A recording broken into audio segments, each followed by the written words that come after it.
नमस्कार सर्वांना, स्वागत आहे तुमचं श्री स्वामी समर्थ या चॅनलवर। तर आज आमच्या घरी होणार आहेत धपाटे आणि धपाट्यामध्ये टाकणार आहेत आम्ही आज काय काय टाकणार आहे काका?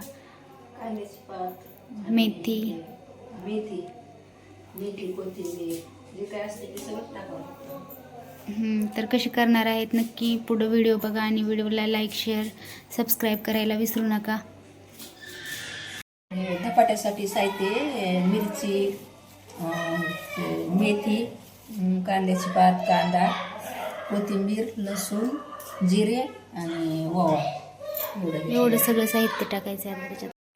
कांद्याची पात, मेथी आणि कोथिंबीर धुवून घ्यायची आणि लसूण जिरे कुटून घ्यायचेत ना, मिरच्या आणि हे डाळीचं बेसन पीठ आहे ते आणि हे ज्वारीचं आणि हे तिन्ही पीठ मिक्स करायचे आणि ह्याच्यामध्ये काय काय टाकायचं आता याचे मिक्सर मधून काढले लसूण जिरे आणि मिरच्या मिरची आणि हे मेथीची भाजी, कांद्याची पात आणि कोथिंबीर स्वच्छ धुवून घेतली। आता हे सगळं आपल्याला मिक्स करायचं आहे। चटणी पण थोडीशी टाकायची, चटणी पण टाकायची थोडीशी, हळद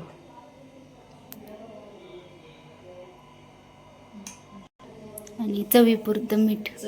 मीठ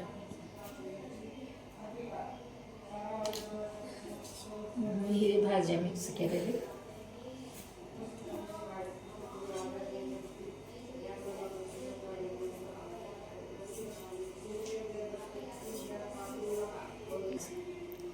हे सगळं मिक्स करून घ्यायचं आता।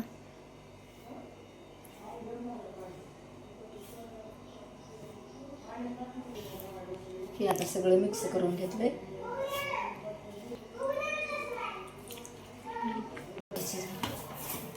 आता कणिक मळून झालेला थोड्या वेळ 15-20 मिनिटं असंच ठेवून द्यायचं।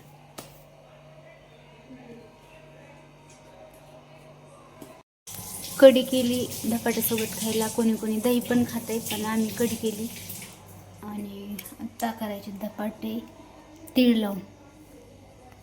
धपाट करायली कसं करते, पातळ कर जरा, मला जसं येते तसं, जसे पातळ पातळ छान लागतात।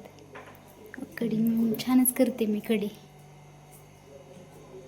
तुलाच मग कढी करायला कधी कोणी कोणी धपाट्यासोबत दही पण खाते, पण आपण कढी संध्याकाळी ना आता लागते।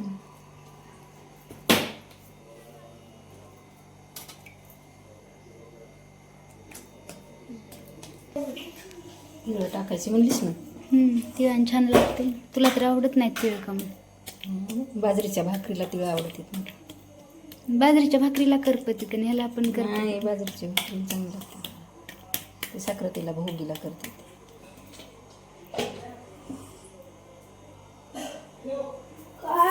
तवा थोडा वाकडा झाला नाही तसंच पाहिजे। काऊन?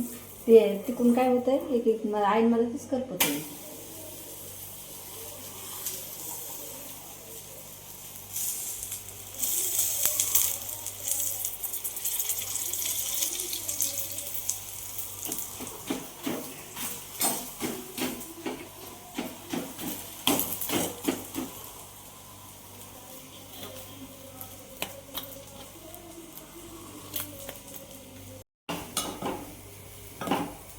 संपत पण आली, वरची जेवण झाली ना। गरम गरम छान लागते ते। बस